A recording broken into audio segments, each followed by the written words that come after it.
Hi, welcome to HowtoDandD. My name is Fred Wheeler and today I want to talk about Dungeons & Dragons 5e, and today we're going to cover the Monster Manual. Now I'm going to do a series of videos on this topic. I've been planning to do this for a long time. This is, I wouldn't say an expansion of the monster tactic videos that I've done before. I would say it's more what was supposed to follow, or at least come before the monster tactic videos. I just hadn't figured out the format of how I would do them. I have actually figured out some basic format, and it's clear that people wanted these types of videos in the first place. So now we're going to do them. So let's start off with something nice and simple, something you would use quite often, and that is the guard. So see page 347 of the Monster Manual for Dungeons & Dragons 5e for details on the guard. It gives you a stat block, a very, very brief rundown of sort of basically what guards might be, what sort of form they take. They can include members of the City Watch, sentries and a citadel, or fortified town. They can be bodyguards for merchants and nobles. They can be mercenaries of some nature. So all of those encompasses the guard. Guards operate a particular way, but there is some variation depending on who they are guarding, what they are guarding, and why they are guarding something. And I can't go into all the top tactics for a guard in one video today because I'm covering a lot of other stuff as well, and I'm going to give you an example. So we're going to go over the stat block very, very quickly, and then from there I'm going to sort of talk very briefly about some of the areas that I think you might want to consider when using your guard. So the guard is fairly simple. You can have it any alignment you like. It's a humanoid, so you can pick any race you want. Its armor class is 16, so it's pretty average for chain shirt and a shield. If you decide not to use the shield, then it's going to be a little bit different. You're going to wind up in a situation where their armor class is a 14. There's 11 hit points on them. You can change this. You do not need to have your guards have 11 hit points. That's just the average. You could give them full hit points, or you could give them more if you wanted to. They have a speed of 30 feet. Pretty standard stuff. Their redeeming factor is they are generally reasonably strong and reasonably quick, and everything else is pretty flat and reasonable constitution. So they are designed to be in the front line. They have perception as a skill that's trained, which makes a lot of sense. If you're a guard, you need to be able to be aware of your location and your surroundings. A passive perception of 12. Languages, you can pretty much pick any language you like, it doesn't really matter. And obviously common. Otherwise it's going to be very hard for your players to interact with the guard. And then we get it, this is just a 25 hit points, or challenge rating 1/8. So it's not really the kind of monster or NPC that you run in an attempt to level up your players' characters. And I will explain to you as we go why. It has one action that you have available to you. You can go melee or you can go at ranged, and that is the spear. It has a range of, well, if it's melee and up close, it's 5 foot, but if you decide to throw the spear, it's 20 feet, and beyond 20 feet up to 60 feet, it's disadvantaged. You can still throw it. Beyond 60 feet, it's no longer effective. Its attack modifier is a +3, which is pretty low. It's less than your level 1 character, so they are more likely than not going to hit their target compared to the player's characters. They do a damage of 4 hit points, and that's piercing. That's only if you're taking the average. You can roll for your damage, which is a 6-sided dice +1, or you could go two-handed and get 5 hit points of damage, and you roll a 8-sided dice +1. That's if you're using 2 hands and it's melee. Otherwise, ranged attacks, it's going to be 1 6-sided dice +1, and that's it. There's nothing else to the stat block. It's pretty simple. It's as stripped back as you might think anything could be. In fact, it almost seems like a boring monster or NPC to run. So why would you use it? Well, there are quite obvious reasons. You need to have guards somewhere. Now you can equip your guard with any kind of simple or martial weapons. They do not need to just have a spear, so you can give them something else.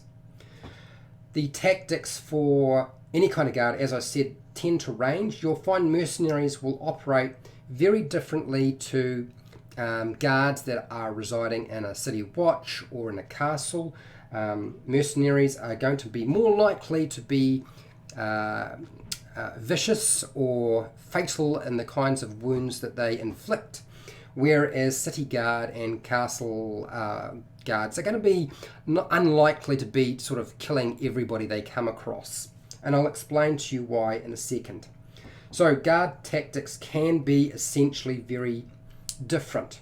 But one of the things to understand about any kind of guard is that guards' general tactics are not to fight unless they have no other choice, and usually they only try to get into a fight if they're dealing with a situation where they have overwhelming forces. This is a guard. I'm not talking about an army. Overwhelming forces. Think about your police force. When they get into a situation and things are out of their hand, they're not going to go and play the 50-50 chance. They're going to go with call for backup. Same thing applies with guards. And they are trained. So guards tend to defeat whoever they're dealing with, whoever is a threat, by convincing their foe to surrender peacefully without there ever being a fight of any kind whatsoever. So this is the basic rundown as I understand it for a guard. The guard's mode of tactics based on their training looks something like this. Stay aware of danger. If there is danger, warn others of the threat first. They don't necessarily take it upon themselves to engage in combat first. Their first port of call is going to be to make other people's aware that they are under threat. So that means warning somebody of the threat, yelling out, calling out, ringing a bell if there's an alarm bell, blowing a whistle, or maybe there's some sort of magical alarm that they can activate. There's lots of different ways that they can signal to somebody else that there is a threat, that's a danger to them, so that they can keep themselves alive. Next is seeking reinforcements, so getting help if they are outnumbered, or there's a chance of them being killed or injured. Not badly injured, but just injured. And before all of this takes place, okay, there's always the talking aspect. So if there's not an immediate threat of danger, then obviously they are trained and told that talking is better than fighting. So persuasion first, warning, and then threaten last. And that might be just a verbal threat before there's a physical threat. So think about how you might have approached or dealt with an individual who was, say, a security guard in a shop. Usually they will try to persuade you first, provided you haven't done anything that's physically offensive. Or they will warn you after that, and then there is the threat. Now the threat will look different depending on the situation for the guard. So I'm going to open it up and show you our little combat for today and run through just a little sort of a mock combat so you can see how the guard is operating. Here we go. There it is. Now what I'm going to do is I'm going to just write down guard in the middle and run you through a scenario. I'm using the Woeful Wench. I'm using the same map I used a couple of days ago. I do realize this. It's just easier for me to do it that way. So guard. So we'll open our scene up. We have a very drunk dwarf cleric over here getting absolutely stonkered, and unfortunately they've been drinking far too much, and the bartender says, look, I can't serve you anymore, you'll need to leave, I'm not going to give you any more. And the dwarf gets really upset about this and angry and starts sort of breaking stuff. This is a signal to the bartender that things are getting out of hand. And so he sort of walks off to the side, lets somebody know, and they go and call the city guard to come and sort out this drunk individual, this drunk dwarf. So they're going to show up. Now normally when you're dealing with guards, it would be silly to have only one guard. If you're going to have guards, have at least 2 or more. So I'm going to have 2. We'll say they were in patrol and they were called in, and they come over and they say to this dwarf, look, you need to settle down, you're breaking furniture, and the bartender here tells me that you're not going to be served drinks because you've gotten drunk and you're a bit rowdy. Maybe you should just let us know where you live and we'll take you home. But this dwarf is not going to have anything to do with this, and starts getting rowdy and angry, and at this point maybe picks up a cup or draws their weapon. Maybe they have a warhammer sitting at their hilt, and they draw that out, or at their belt. This is where the guards will obviously do their normal process of try to persuade, warn them of the action, and threaten next. Now it might be a verbal threat, or it could be a physical threat. Now I'm going to have my guards, in this case, I'm going to say that they are both just carrying spears, they don't have shields, which means their armor class is now 14. I'm taking away the shield, which adds a +2, just for the sake of my sanity and making it easy for you guys to figure out. So combat ensues. So how does that look as the dwarf starts to lunge towards them with a readied warhammer? Well, we're going to roll some initiative. We'll do our normal process. So the guard has an initiative modifier of +1 because that's what their dexterity modifier is. So I roll a 20-sided dice. Whoops, wrong dice. Am I doing that? I think it's these guys over here. There we go. Right, I rolled a 3. +1 means that they get an initiative of 4. So 4 is the number we want. And then we're going to put down our drunk in a second once we roll the initiative for them. So grab another dice, roll a 20. I'm using the cleric from the Dungeons & Dragons starter set for those of you who are unsure what the modifier is. Now the dexterity modifier for the cleric in the Dungeons & Dragons starter set is a -1 to the modifier. So that's 8 minus 1 is 7. 7 is still higher than the guards. So we're going to go here and we're going to put down drunk. There we go, nice and simple. We'll put some hit points in here so that you can see what's going on, just like that. Our guards have 11 hit points. There's 2 of them, so I'm going to create 2 different boxes, just like that. And our drunk, I believe, has 11 hit points as well. So there we go. Unfortunately, if you are drunk, you're also going to get disadvantaged. You're essentially poisoned by the alcohol that is passing through your body. Okay, so we've got it all ready to go. I'm going to use this magnet here to indicate who goes first. So the drunk is going to move in first and swing away at the front guard. Very, very simple. Grab our dice, roll a 20-sided dice.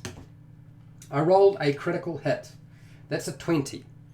20 means it doesn't matter what I add to the 20 because it's going to hit and it's going to do critical damage.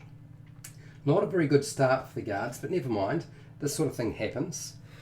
Normally the modifier for this would be a +4, but as I said, it doesn't matter in this situation. So we'll get rid of that dice. I get 2 with a critical hit. Instead of rolling the normal 8-sided dice +2 for the cleric, I'm going to get to roll, whoops, I forgot, it's disadvantage. So the 20 won't mean very much because I rolled a 14. I take the lowest result.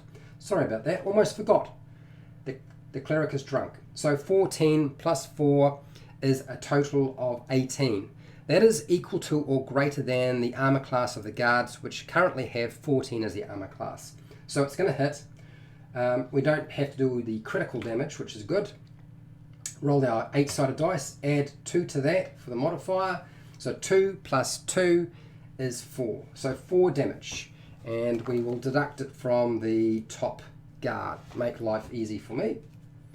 So that was 4 and so that's 7. There we go. Current hit points for that particular individual. So that is our drunk. And now we move on to the guards. Now both guards will get to act. Now I know what you're thinking. What sort of tactics should I be using if I am engaging in combat? Now, guards aren't necessarily going to be trained like a full-fledged police officer. So what I want you to understand is that things like grapple and shove and trying to pin and restrain them are probably not going to be things they do. What they will quite likely utilize in combat are things like the dodge action, and certainly if they're using a melee weapon, they would consider knocking their foe out or whoever they're trying to subdue rather than killing them. Because if the city guard are constantly killing anybody who gets into a rowdy drunken brawl, then of course there's going to be some problems. But knocking them out was certainly something they would consider doing. And this is essentially what my guards are going to do. Okay, so get rid of that. I roll a first attack for guard number 1, which is a 1. That is a complete miss. Now I believe that if you are drunk, you have disadvantage on your attacks. And if you are poisoned, I don't remember off the top of my head whether that means that you also have advantage. It may well mean that you also have advantage, but I'm just trying to fathom if I can remember what it is. Somebody's going to let me know. Hopefully I don't get that one wrong. Okay. Anyway, next one makes an attack. We get a 12. So 12 plus, I believe it is 3. We're using 2 hands with our spear. So that's a 12 plus 3 is 15 against the armor class of our cleric, who has an armor class of 18. So that misses. So both guards are going to miss. Unfortunately, these sorts of things do happen. Okay, so we roll round. Now they would be shouting out at this point, and we're back to the drunk. Now things haven't gone very well. One guard is already injured. It's at this point that guards will operate very differently compared to what you would normally see. So first off, the one that got injured is going to disengage, knowing fully well that hopefully his buddy is going to cover him. So he's going to disengage as an action and move. 5, 10, 15, 20, 25, 30. That's all they can do. This guard here has an opportunity to stay here. Now, it's 1 against 1 now. That's not good odds. But block the way so that the buddy can move out and call for more assistance. On top of that, an opportunity for you to make another attack. So roll your attack dice, which is a 20. I rolled a 2, plus 3 is only 5. So that misses. Okay, so that's, believe it or not, did I just miss the drunk? I think I might have missed the drunk. Whoops. We'll do it now anyway. Now the drunk got a 9, and I believe that is a total of, what is it? It's going to be 13. So 9 plus 4, 13. 13 is not enough to hit the guard, so thankfully that didn't work out too badly. So I kind of skipped the drunk accidentally. Guards have already taken their turn. We're back to the drunk again. Okay. Sorry about that. It was a little bit of a mess up. Okay, so the drunk makes their attack. Still really angry. Roll your hammer. I rolled a 1. So 1 is a automatic miss. Doesn't matter what the modifiers are, it's going to miss. Okay. This point, I'm going to have the guards do something else. This guard here is going to stay put, is going to be yelling out for assistance, and moves over and is going to ready an action to attack anybody who is not his buddy coming through the door. So if the dwarf tries to follow him through the door, he's got a ready action to attack. When he's calling out still, this individual here, and you can disengage at this point, but often a better option to disengaging is the dodge action. Although you can still be attacked, they have disadvantage on you. Now, it's a drunk dwarf. Now, if it wasn't a drunk dwarf, dodge would make sense. But this individual already knows that, hey, it's a drunk dwarf, it isn't going to matter, they've got disadvantage, they're going to roll 2 dice. Well, they don't know they're going to roll 2 dice, but they know they're going to likely to miss. So instead, we're going to disengage. But if it had not been a drunk individual, I would definitely have taken the dodge action. So disengage, 5, 10, 15, 20, 25, and blocking the door. Now we don't need to block the door if we don't want to. We can go to here if we want and allow the ready action from this guard to be activated when the dwarf tries to go through the door. the dwarf might not follow. In fact, they might just try to go back and get their booze. But let's keep following this process, shall we? So the guards are done. It's time for the drunk. 5, 10, 15, 20, 25. Okay, so the dwarf is here. There's an opportunity for the dwarf to attack. There's cover involved because of the corner of the doorway. But the ready to action is going to come into play first. So grab your attack dice, and because the drunk dwarf has tried to follow, make your attack. Now the dwarf will have a +2 because of cover. So their AC is normally 18, plus cover is going to mean that armor class is now 20. I rolled a 15 on the dice for the attack from the guard. On top of that, I'm going to add my modifier, which is 3. It's only going to come to 15 plus 3 is 18, so it misses. But it doesn't matter. Now, here's the opportunity for the dwarf to make an attack against the guard or continue moving. I'm going to go with make an attack with disadvantage, since I keep forgetting to do that. So roll 2 dice, take the lowest result. And some of those dice are cocked.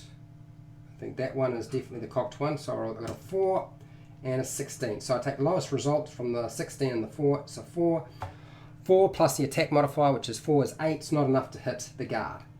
So you kind of see the process of how you utilize your guard. Very, very simple. You can obviously at this point decide I'm going to move further back, and instead of making an attack by sparing my individual, I might throw or hurl the spear. So that's what we're going to do next. We'll go back to the guards. First attack. Now you can line yourself up so you've got a good line. Grab your attack dice, which is D20.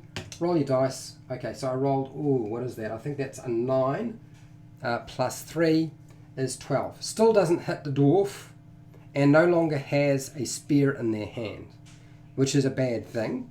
But anyway, I was here. I've moved 5, 10, 15. I can continue to move another 15. You can split your movement. We're just going to have the guard continue off. Okay? I know you can't necessarily see what was taking place, but the guard was on the outside of the map and threw a spear and missed. This guard here has an opportunity. The other buddy has obviously gone for a runner.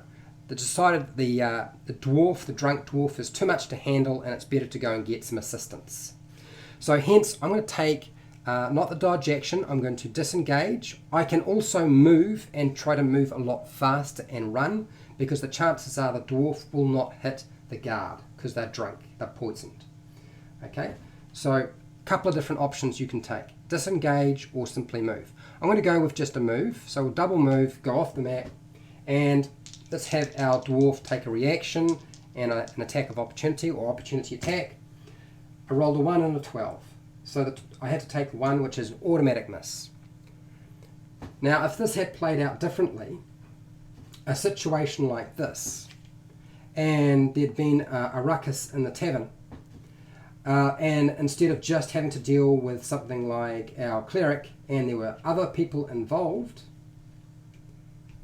then these guards would definitely have backed out. They would not have gotten aggressive about things. They might have gone through the process of persuading, warning, and might have decided that a threat was a bad idea, but certainly a warning, and then moved off and left. And of course, your characters might be thinking, okay, we've done quite nicely, or whether they might have attacked. But whatever happens is they're going to come back with reinforcements, overwhelming numbers. I think one of the things that Dungeon Masters tend to forget is that all it takes is for one guard to set up and alert others to what's going on, and they bring a horde of guards with them, extra assistance for any battle that might take place, and obviously include veterans, not just your standard guards as well. So that's pretty much what I wanted to sort of talk about with regard to guards today and how they work. I've kind of shown you how to use them in melee or close quarter combat. We've used the spear and taken a shot by throwing a spear. We've utilized, I didn't utilize the shield option, which obviously gives them more armor class, but really you must get the point. Your armor class is going to be a 16 rather than it being something like a 14. That's the only difference there is. Okay, so hopefully you found this interesting, entertaining, useful, educational. If you did, please like and share the video. If you like this sort of content, I am going to continue to do monster manual videos on various monsters in the monster manual. I will also do tactic videos. I'm only going to do a little bit of tactic stuff in the monster manual videos, because if I try to give you too much, it's going to be too hard to sort of deal with. If you like this sort of thing, as I said, I'm going to continue doing it. So consider subscribing, hitting the bell button to be notified when I go live and when I publish new videos. If you want to support my channel, you did so by watching this video, and thank you very much. By watching more of my videos, you will continue to support me, and I really appreciate it when you do so. I don't do Patreon, but down in the description you will find affiliate links to the book depository and Amazon, where you can buy stuff online if you want. I get a small commission. You pay exactly the same price as you normally would. Go through the link, buy what you want. You do not have to buy the thing I have linked to. Now, this is where I'm going to open it up in the live chat. If you have any questions, if you would do things differently, let me know now. I certainly will try to explain as much as I can. If you're not part of the live stream though, that's what the comment section is all about. So you can ask your questions down in the comment section when you're ready and when you see this video. Otherwise, till next time, keep rolling those 20s.